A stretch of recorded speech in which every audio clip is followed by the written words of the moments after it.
오늘 성취될 하나님의 말씀 봉독하겠습니다. 오늘 우리에게 주신 하나님의 말씀은요, 누가복음 15장 32절 한 구절입니다. 누가복음 15장 32절 말씀 제가 봉독하도록 하겠습니다. 이 내 동생은 죽었다가 살아났으며 내가 잃었다가 얻었기로 우리가 즐거워하고 기뻐하는 것이 마땅하다 하니라. 아멘. 저와 여러분들은 지금 이 시간에도 우리의 신분과 권세를 먼저 확인하는 게 중요한 것 같습니다. 한마디로 표현하면 뭐겠습니까? 하나님의 자녀죠. 네. 우리 아버지가 하나님이고 우리가 하나님의 자녀라는 사실이죠. 근데요, 하나님의 자녀가 이 땅에 살아가면서 가장 기쁠 때가 언제일까요? 여러 가지 기준이 있을 수 있겠죠. 세상에서의 성공, 자녀의 성공, 또 어떤 바라는 것들이 이루어졌을 때의 기쁨, 또 기도했던 부분들이 응답받을 때, 여러 가지 등이 있겠죠. 그런데 이런 여러 가지 기준들과 비교할 수 없는 그런 기쁨, 또 감사 느낄 때가 있거든요. 그게 언제일까요? 바로 한 생명, 한 영혼 구원받을 때겠죠. 그리고 기도했던 전도 대상자 구원받고 이후에 신앙생활을 은혜 속에서 인도받는 모습을 볼 때 정말 기쁘다라는 것을 우리가 확인할 수가 있습니다. 특히 우리는 교회 안에 있는 성도고 또 교회 안에 있는 우리 교인이기 때문에 이런 분들이 복음받고 구원받고 또 교회에서 신앙생활하는 것을 볼 때 정말 기쁘다, 감사하다라는 것을 느낄 수 있습니다. 그렇다면 여러분, 반대로 언제가 가장 안타까운 마음이 들까요? 신앙생활 잘 인도받던 사람들이 낙심하고 또 교회를 떠나고, 또 어떨 때는 랩런트들이 어릴 때는 교회를 참 잘 다니다가 나중에 성인이 되고 교회를 떠나서 세상으로 가는 것을 볼 때, 그런 모습을 보면 안타까운 마음이 많이 듭니다. 한마디로 표현하면 영적인 방황을 할 때 그렇게 우리는 마음을 느끼죠. 마음이 안타깝다 생각이 듭니다. 제가 이런 말씀을 왜 드리냐 하면은 오늘 주제가 돌아온 탕자거든요.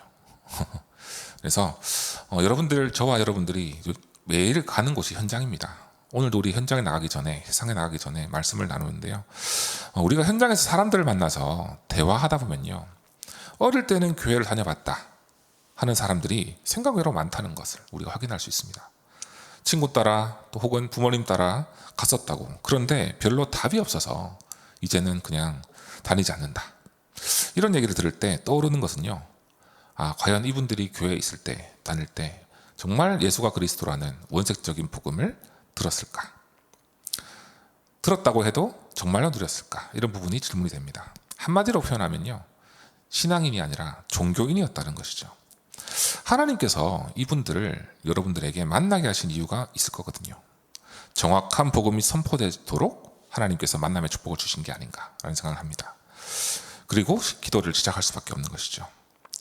현장에 보면 대부분 교회에 낙심한 자들 혹은 답을 못 찾아서 방황하고 있는 사람들이 많습니다.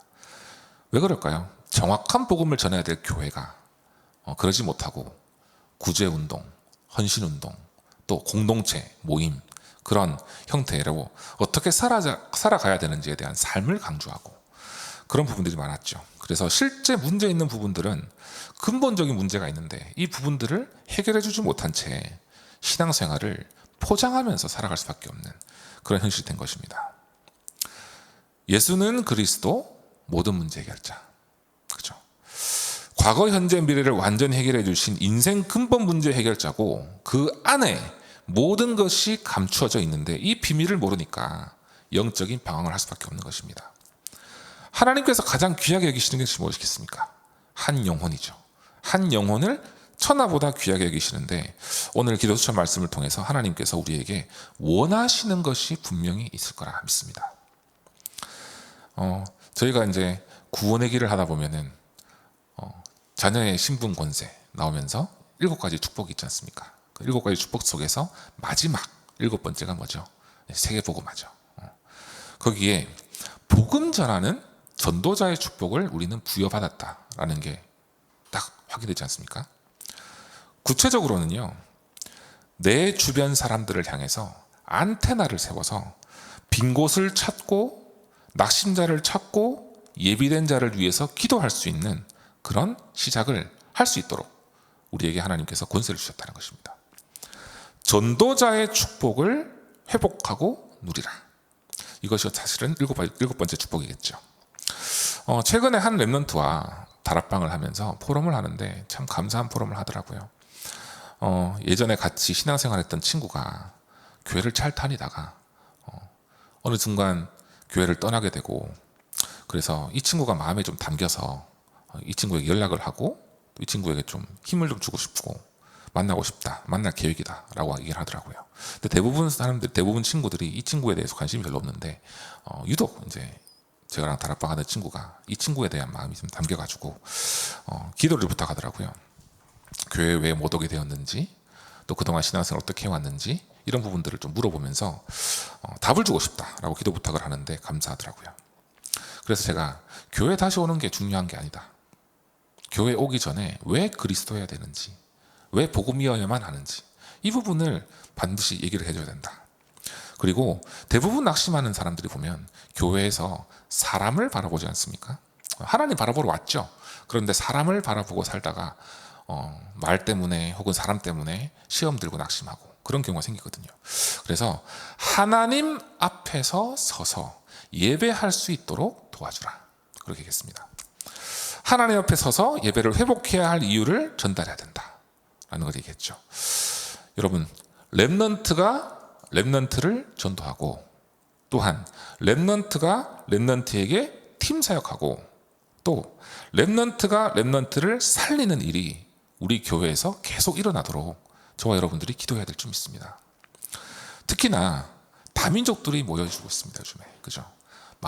수많은 237 나라 사람들이 전도자들이 모여지고 있습니다. 그렇다면 다민족이 다민족을 전도하고 살리고 함께 복음을 각인 뿌리 내려서 그 나라에, 각 나라에 선교사로 파송되어질 수 있는 응답을 두고 기도해야 되겠죠. 이것이 저와 여러분들의 사명 아니겠습니까? 또한 교회가 해야 될 사명이겠죠. 그래서 진짜 우리 교회가 이 아이들의 뜰, 이방인의 뜰, 기도의 뜰, 이 세 가지 뜰을 실제적으로 움직이면서 복음으로 세상 살리려 서밋들로 양육하는 복음회당, 그 응답받을 수 있도록 계속해서 하나님께서 메시지를 주시고 계시거든요. 그렇다면 이것을 우리 마음에 담아야 되겠죠. 우리 영혼과 생각과 마음에 세 가지 뜰을 담아서 한 사람이 시스템이 세워지고 한 사람이 뜰이 되고, 그러면 영적인 플랫폼이 되면 우리가 기도하는 사람들에게 빛이 임하게 될 줄 믿습니다. 지금 시대가 어떤 시대입니까?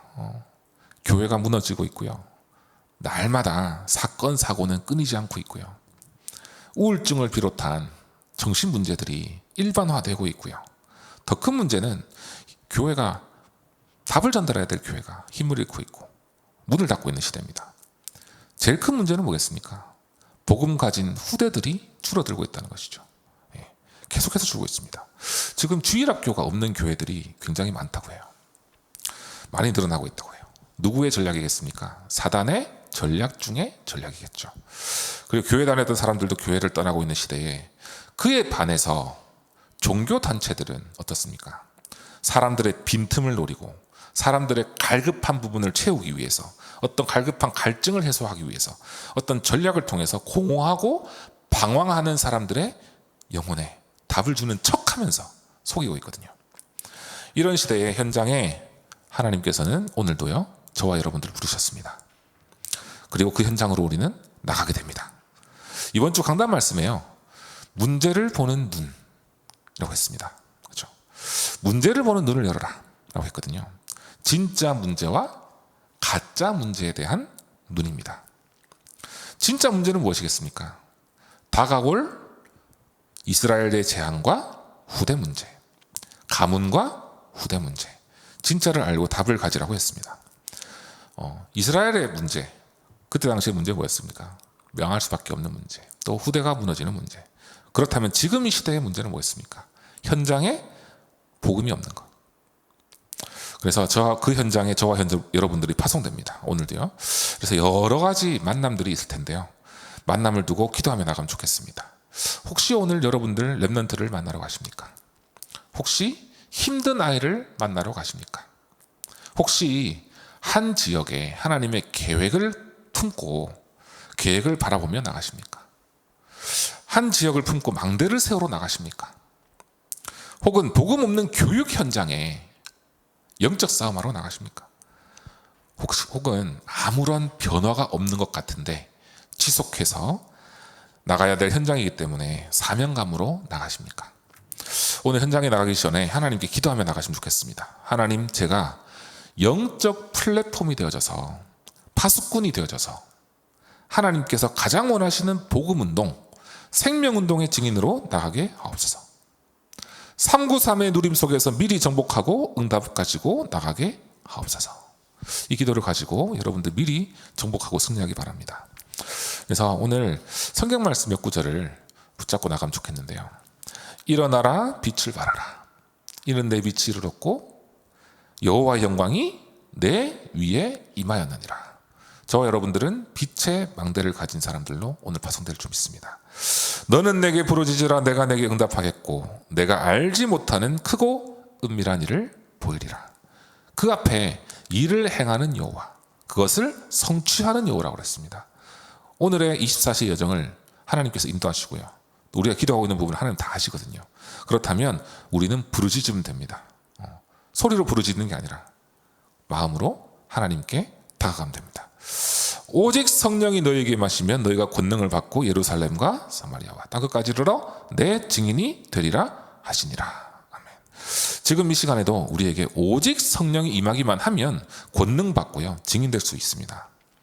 너희는 먼저 그의 나라와 의를 구하라. 그리하면 너희에게 모든 것을 더하여 주시리라. 위에서부터 주시는 성령 충만, 5가지 힘 허락해 주시고 가는 모든 현장에 성령의 역사가 임하게 해달라고 기도하고 밟는다면은 반드시 그 현장은 빛이 임하게 될 줄 믿습니다. 그리고요, 제일 중요한 게 전신갑주 입으시기 바랍니다. 아침에 기도하는 시간은요, 사실은 힘을 얻는 시간, 또 미리 응답받는 시간이고요, 또한 전신갑주 있는 시간이라고 믿습니다. 마귀의 괴계를 능히 대적하기 위하여 하나님의 전신갑주를 입으라. 그리고 저와 여러분들이 하나님이 주신 언약 가지고 기도할 때 영적 안테나가 되어져서요, 현장에 꼭 필요한 말씀이 전달될 수밖에 없는 줄 믿습니다. 그래서요, 저희와 함께 하시는 보혜사 누리기 바랍니다. 요한복음 14장 26절에 보혜사, 곧 아버지께서 내 이름으로 보내실 성령, 그가 너희에게 모든 것을 가르치고 내가 너희에게 말한 모든 것을 생각나게 하시리라. 보좌의 축복과 보혜사 성령의 역사가 저와 여러분들의 축복이죠. 그래서 하나님과 동행하면서 오늘을 응답으로 누리는 작품의 여정이 되기를 기도하겠습니다. 그렇다면 오늘 기도 수첩 메시지 보도록 하겠습니다. 예수께서 죄인들과 함께 식사하신 것을 바리새인이 비난했습니다. 이때 예수께서 돌아온 탕자 이야기를 비유로 말씀하셨는데 이것은 교회를 설명하는 것입니다. 탕자는 낙심하는 자, 동생을 비난하는 형은 바리새인입니다. 우리는 교회가 무엇인지 알아야 됩니다. 성도는 구원받는 순간 배경이 보좌가 됩니다. 기도할 때 하나님 나라가 임하고 하나님 나라의 일이 이루어집니다. 하나님은 우리가 영적 위기에 처하면 천군을 보내시고 낙심자 한 명이 돌아오면 천국 잔치를 열 정도로 기뻐하십니다. 낙심자들은 교회에서 사람이 아니라 하나님을 만나야 합니다. 사람의 말과 도움이 아니라 하나님 말씀을 듣고 하나님의 능력을 받아야 합니다. 교회에 TCK가 많습니다. 하나님은 반드시 이들과 함께 하십니다. 모든 것을 통해 위드 임마누엘 원네스를 누리면 됩니다. 24 기도하면 25 하나님 나라 임하고 시대적인 영혼의 작품이 나옵니다. 이때 오직 유일성 재창조가 옵니다. 첫 번째, 인간의 속성입니다. 인간은 사탄의 12전략에서 빠져나왔는데도 자꾸만 거기로 돌아가려고 합니다. 구원받은 자도 하나님을 자꾸 떠나려고 합니다. 하나님의 속성은요, 하나님은 낙심하거나 어려움 가운데 있는 사람들을 기다리고 계십니다. 내 모습 그대로 하나님 앞으로 나가면 됩니다. 무너진 자가 돌아오면 용서하시고 새 옷을 입히고 반지를 끼우고 신발을 신겨 주십니다. 원래 그대로 회복시키십니다. 문제는 집 안에 있는 탕자입니다. 이는 바리새인과 우리를 의미하는 것입니다. 참된 교회의 속성인데요, 우리는 237, 특히 TCK를 살려야 합니다. 또한 치유 대상자를 살려내고 후대 교육에 올인하여 후대를 서밋으로 만들어야 합니다. 흑암이 전달되고 있는 237과 후대에 빛을 비춰야 합니다. 네피림 운동 속에 있는 후대에게 하늘 잔치의 보좌 운동이 일어나게 하고 재앙이 임하는 곳을 천국 잔치의 빛으로 살려야 됩니다. 아멘. 이 시간에 우리 언약기도 함께 하도록 하겠습니다. 하나님께 감사를 드립니다. 실제적인 후대 살리는 교회를 준비하게 하옵소서. 우리는 아무 힘이 없지만 하나님 은혜로 복음의 빛을 어두움 가운데 전달하게 하옵소서. 이번 한 주간에도 우리 성도님들이 큰 새 힘을 얻게 하옵소서. 전에 없었던 새 은혜를 입게 해 주옵소서. 새로운 힘을 주사 많은 치유되는 역사가 곳곳에 일어나게 하옵소서. 예수 그리스도의 이름으로 기도합니다. 아멘.